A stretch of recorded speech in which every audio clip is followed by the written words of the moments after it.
নমস্কার। এই গানটা কিভাবে আমার মিস হয়ে গেল, তো এখন কথা বলবো নটি বিনোদিনীর একটা স্পেশাল গান 'হরি মন মজায়'। গানটা শুনে না আমি জাস্ট মানে এক মুহূর্তের জন্য না আমি জাস্ট নীরব হয়ে গেছি। আমার প্রত্যেকটা লোম খুব খাড়া হয়ে গেছে এবং আমি স্তব্ধ জাস্ট। গানটার লিরিক্স দেখো, কম্পোজিশন দেখো। গানটার মেইন লিরিক্স হচ্ছে গিরিশচন্দ্র ঘোষ এবং কম্পোজিশন করেছেন জটিলেশ্বর মুখার্জি। গানটা গেয়েছেন হচ্ছে সুচিস্মিতা চক্রবর্তী।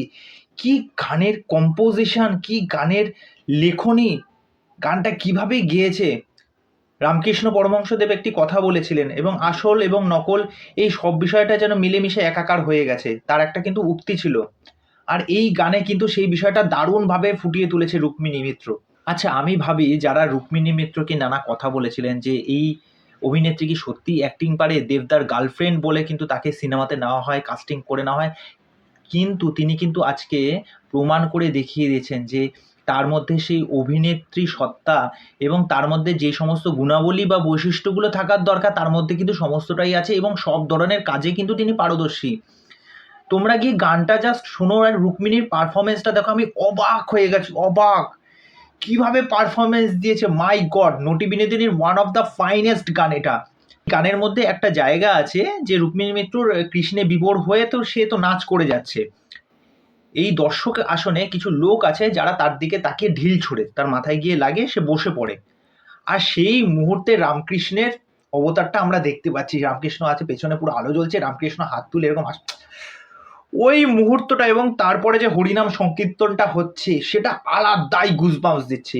সিনেমা যদি কারোর ভালো না লাগে তাহলে বাঙালি হিসাবে বলবো, যে সমস্ত বাঙালি দর্শক বলে না বাংলায় ভালো কাজ বেরোয় না, তাদের লজ্জা লাগা দরকার। এটা কি লেভেলের কাজ আসতে চলেছে বিনোদিনীর এই এক একটা গ্লিমস। এই গানটা দেখে না আমি অবাক হয়ে গেছি রুক্মিণীর পারফরমেন্স দেখে। My god! Best best performance, best performance আমি বলবো। মানে এইটার জন্য তো রুক্মিণী মিত্রকে আলাদা করে পুরস্কৃত করা উচিত এই পারফরমেন্সটার জন্য। অসাধারণ হয়েছে গানটা, অসাধারণ। তোমরা গিয়ে জাস্ট গানটা শোনো, আমি ডেসক্রিপশনে গানের লিঙ্কটা দিয়ে দেবো, শুনে তারপরে তোমাদের মতামত জানাও। আর হেডফোন দিয়ে কিন্তু অবশ্যই শোনো, এমনি এমনি শুনো না, তাহলে কিন্তু এই গানের মজা পাবে না। এবং একটু শান্ত নিরিবিলি অবস্থায় কিন্তু এই গানটা একটু ঠান্ডা মাথায় মনোযোগ দিয়ে শোনো। এই গানটার লিরিক্সটা, কথাগুলো কিন্তু তোমাদের হিট করতে বাধ্য। দেখো, আমি কাউকে উদ্দেশ্য করে কিন্তু কিছু বলছি না। যাদের মধ্যে বিবেক, চেতনা, বোধ বুদ্ধি থাকবে না, তারা এই গানের প্রত্যেকটা লাইন, প্রত্যেকটা কথা শুনে না তাদের হিট করতে বাধ্য।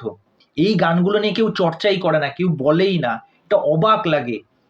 অসাধারণ হয়েছে গানটা। তা চলো, তোমরা গানটা তাড়াতাড়ি শুনে নাও, শুনে নিয়ে তোমাদের মতামতটা কিন্তু অবশ্যই জানিও। চলো, আজকে এখানেই শেষ করছি। বাই।